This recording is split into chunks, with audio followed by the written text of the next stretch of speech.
Okay, the nerd in me is rejoicing because I love stuff like this. Happening this morning, Wayne State University is offering a unique way to look at Michigan's past. Now, Amaya Kuznicki is live at Old Main right now with a look at some of the artifacts that are going to be helping to tell the city's story. Good morning, Amaya.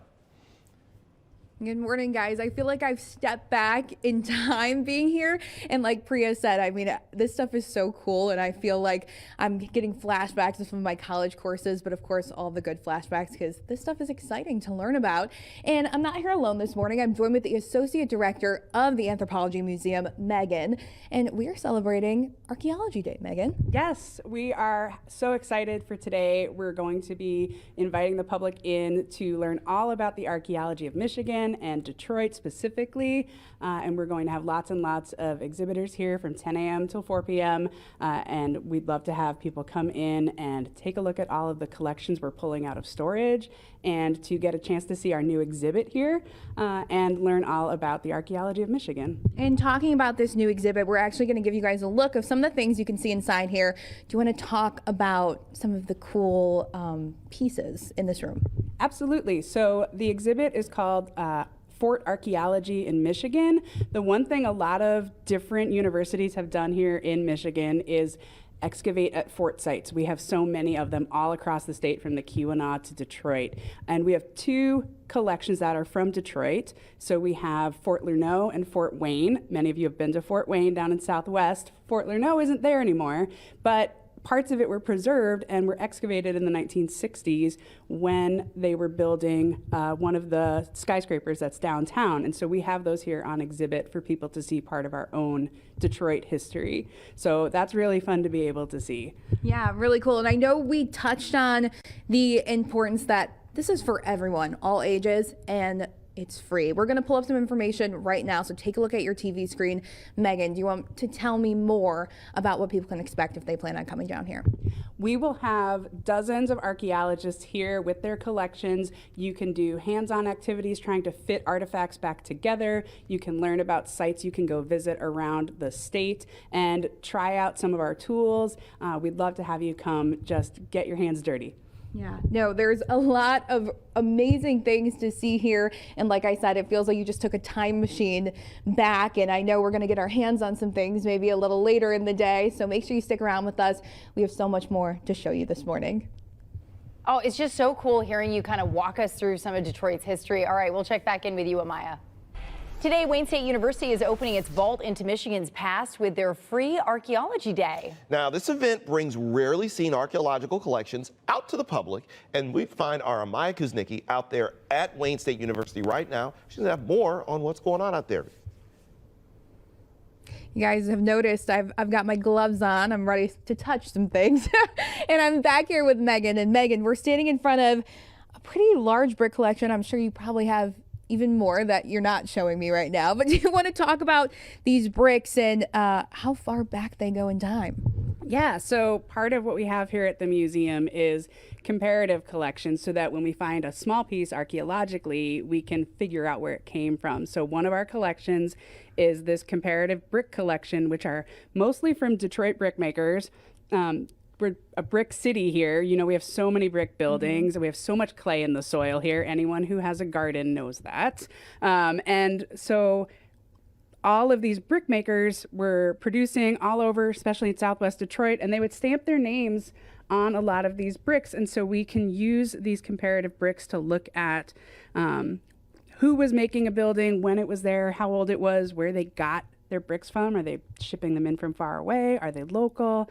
And so we'd love to show these to people. Lots of people collect bricks, and we are just starting to analyze our own collection here. And I know you have a favorite here. Do you want to talk about this pretty quickly? Yes, this is a John Mercier brick, and it's one of my favorites. We call it a jam brick. And if any of you are familiar with the Grandy Ballroom, John Mercier's bricks were used to build that building in the early 20th century, and Kick Out the Jams was recorded there by MC5. So this is a really special one that we collected at the Grandy Ballroom.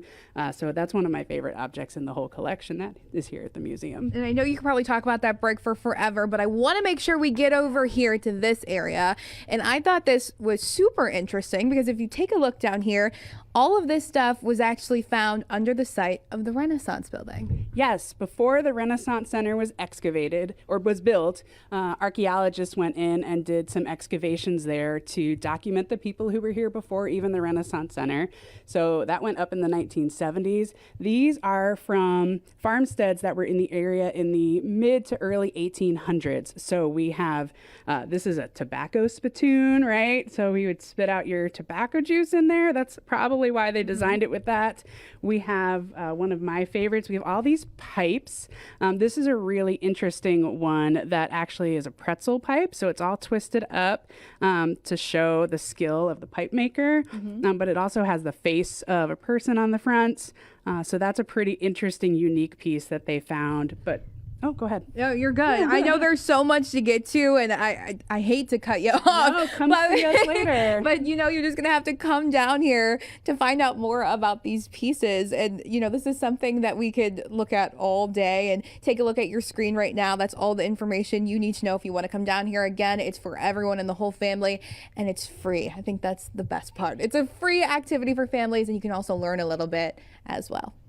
Amaya, we knew once the gloves were on, you meant business. Have a good one. Right? We'll see you soon. Wayne State University is offering a unique way to look at Michigan's past. And our Amaya Kuznicki is over at Old Main right now with a look at some of the artifacts that are helping to tell the city's story. Amaya, good morning. Good morning, guys. It's Archaeology Day, and Wayne State is doing it right. This is exactly what the setup is going to look like if you plan on coming down. There's going to be different tables with a lot of history. And I'm back here with Megan. Megan, do you want to tell me what we're looking at right now? And also, let's start it off with, this is your first time doing Archaeology Day, celebrating it. Do you want to talk about the work that went into it? Yeah, this is a great opportunity for us to bring archaeologists who happen to be in Detroit right now for a conference up here and have them all visit with the public. We are really grateful they're all coming. The Michigan History Center has really helped us put this all together. And so we've brought in archaeologists from there and the State Historic Preservation Office and all over the state. And we're really looking forward to it. And if it goes well, hopefully we will continue to do this in the future. Right. I wanted to get right into it because I'm just excited to dive in. But what are we looking at? These bottles are super unique, and I know they have a very unique story behind them. Yes, these were all excavated by an archaeological firm in the place where the Brewster Douglas projects used to be, so where Diana Ross lived. Before Brewster Douglas was there was Paradise Valley, and then there was also the Hastings Street neighborhood where Jewish immigrants moved. And so these are all pieces that were excavated at that site. A lot of these are some of my other favorite objects in our collection. These are Fagelson brother bottles, and Fagenson Brothers is Fago. Before Fago, first it was Fagenson, and then they shortened it. And they moved to Detroit from Europe and settled in the Hastings Street neighborhood. And so that's why we have so many of their pieces here in that neighborhood. It tells us a little bit of the history of that community. We have a lot of other pieces from that community as well, from the bathhouse that was there. So all sorts of interesting pieces. But we also have wine bottles, drug bottles, milk bottles, all the parts of your daily life that we can tell that story of Detroiters of the past through what they left behind. And another fun thing for families, if you head out here, you're also going to take home something special. Do you want to talk about, one of the takeaways from today? These are made by the State Historic Preservation Office in honor of the Edmund Fitzgeralds and the memorial of the Edmund Fitzgerald. So we'll have these free posters that tell you about the importance of preserving shipwrecks, and you can learn more about the Edmund Fitzgerald and its relationship to Detroit. Perfect. And right now we're going to pull up some information on your screen at home. So take a look at your TV. This is everything you need to know. Again, it's free. It's for all ages. There's a lot of stuff you can do, a lot of stuff to see. You got to head down here and check it out. Yeah, I mean, I've always, just like we're both always kind of fascinated by some of the stuff that you find. Yeah, the history. As a part of the city's history that goes back 300 years. Very cool. Thanks, Amaya. Thank you. Happening today, Wayne State University is opening its vault into Michigan's past with their free Archaeology Day. See, we can all be archaeologists We today. can be archaeologists, and it brings rarely seen archaeological collections out for the public to enjoy. And we go to Wayne State where we find our Amaya Kuznicki. She's been there all morning long. And Amaya, what are we looking at right now? Well, I'm actually standing in one of the labs that is going to be open to the public today, so you can come inside and check out some of the cool stuff they have to offer. Sorry, I'm like stumbling over my words. But we were actually looking at a digital form of history, and I'm here with Dan, an archaeologist with Michigan Tech University, and we're going to swing the camera around so you guys can get a closer look. It is Hamtramck. Yeah, this is the Hamtramck Explorer, which is a free online digital atlas that we put together over several years here with some community partners in Hamtramck. And this is really just another way to look at sort of community history and archaeology. We're sitting here in the Wayne State Archaeology Lab, but we've also used a lot of historical maps and artifacts from museums at the Hamtramck Historical Museum and the Ukrainian American Archives and Museum. And this is really a way to combine different forms of ways to study the past. So you can look at this map here. If I zoom out really quick, you can see that we've covered most of Hamtramck in these historical maps. And again, this is a free online digital atlas that you can check out right now at mappinghamtramck.com, or just Google the Hamtramck Explorer. And you can see these purple buildings, which are interactive. And if you click on them, for example, we have the Holbrook School here. You can actually access some archival objects from the Hamtramck Historic Museum in this case. So looking at things like photos of students from the school in the past. It also contains some information from archaeological digs that the Wayne State Anthropology program has been doing over the years. So if we zoom over here, we can look at a pre-Prohibition saloon, the gas saloon that was excavated over the last several years. These little red squares represent some of the excavations that the team has done. And you can click on the excavations themselves and look at some artifacts that were actually pulled up from the dig, things like glass fragments from the saloon itself. And we've also done a few other things like creating some 3D models of the excavations themselves. So here's a little example of a piece of the foundation that we actually found of the saloon itself. So it's been demolished long since, but the remains of it are still down there. And so we've recorded it in a few different ways. So you can check this out yourself, explore the whole town, look at the different pieces of information we've collected. And this is something we're continuing to do with the community, and it's an ongoing project. So this is really just the start. Yeah, and it's like you said, you can check it out yourself if you want to see more. I know you could probably talk about it for forever because there's so much and so much work has went into it. But right now, take a look at your screen. We're going to pop up all the information you need to know if you plan on heading down to Archaeology Day here at Wayne State. Again, it is for the entire family. It's free. There's parking around the building. So just make sure you come down here and check it out. You might learn a thing or two. I know I have. Oh, yeah. We've been learning a lot, too, all morning long. All right. Thank you, Amaya. Happening this morning, Wayne State University is offering a unique way to look at Michigan's past. Archaeology Kuznicki is live at Wayne State University with a look at some of the artifacts that are helping to tell the city of Detroit's history. Amaya, what's going on out there? You know, before we get to some of the cool stuff, there's a big question that I think a lot of people may ask, and it's what's the difference between an archaeologist and a paleontologist? And I have the perfect person with me to answer that question.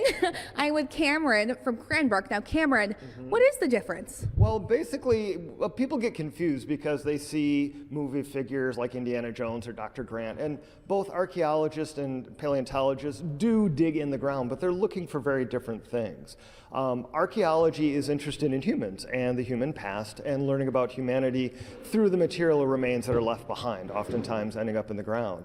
Whereas paleontology is a science where we're interested in plants, animals, microorganisms of the past, and we study them through what they leave behind in the ground, which are commonly referred to as fossils. So both sciences involve digging in the dirt, but they're looking for different things for different reasons. And speaking of paleontology, you know, a lot of people's minds go to dinosaurs. And while we don't have dinosaurs here in Michigan, we do have our own little species. Do you want to talk about it? Oh, absolutely. So what we have here is a leg bone of a Mammoth americanum. Most people would know it as a mastodon. Now, everybody out there, I'm sure, is familiar with a woolly mammoth if you've watched all the Ice Ages movies, and they're very cool, and you do find mammoths in Michigan, but much more common is the American mastodon. They were a forest browser as opposed to the woolly mammoths, which were more of an open grazer. And given through the period of Michigan history where they turned up a bit more forests than the grasslands, you find a lot of the mastodon. So many that they became our state fossil in 2002. And I'm sure this is something that a lot of kids are going to have their eyes on. I know know, my little dog would really have her eyes on this one. But we're gonna pull up some information on your screen right now if you want to come down here and check it out for yourself and learn a little bit more about the science. Now, this is free. It's for the whole family. There's a lot of parking outside, and this is actually the first time that they're doing this event. So make sure to come check it out and maybe speak with Cameron and learn a couple things while you're down here. Very important question, because I didn't really know the difference between an archaeologist and a paleontologist. What was Ross from Friends? Does Cameron know? Paleontologist. Oh, you know that. paleontologist. I know Friends stuff off the top of my head. Ross from Friends. Ross is a paleontologist. Yeah, paleontologist. Paleontologist. That's why I knew what it was. I did think it was just dinosaurs, so it was interesting learning that plants is also part of paleontology. Because I was totally thinking Jurassic Park. And we got the big mastodon, Yeah, the big Jurassic mammoth Park, bone she right said. there. What everybody knows. That's why we have them front and center. Oh yeah, that guy. I love it. And I didn't realize you knew so much about Friends. I love that, Amaya. All right, we'll check in with you in a bit. Yeah, that's a fun fact about me. It is. That's what I love about this show. I learned so much about Amaya.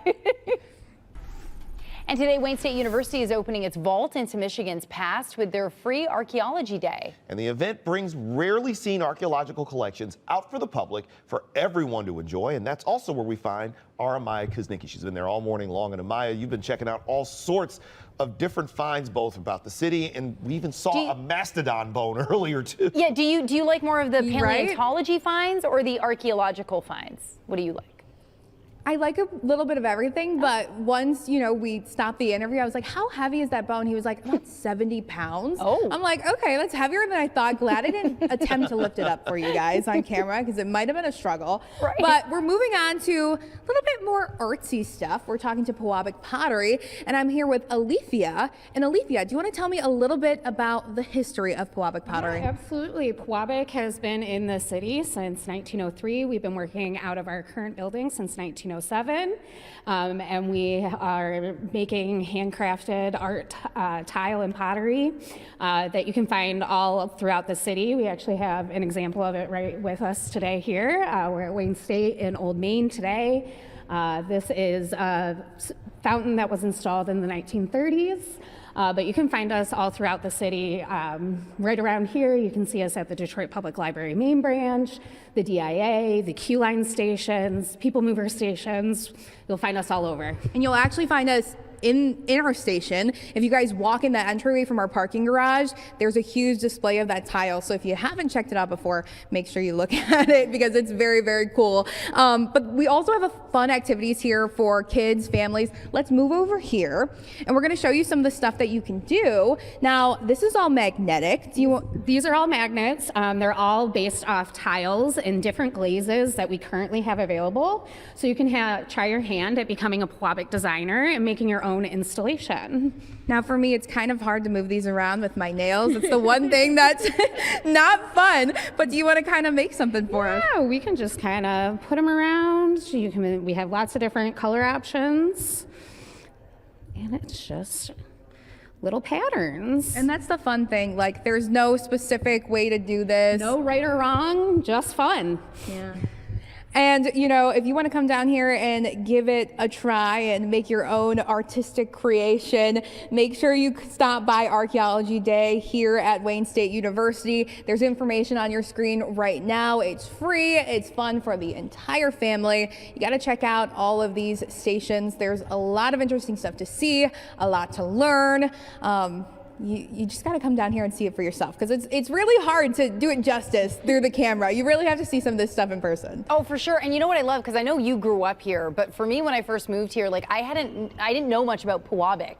That was something that I learned when I moved to Michigan. And so I just feel like it's such a cool part of Metro Detroit. It's very, very cool. Thanks.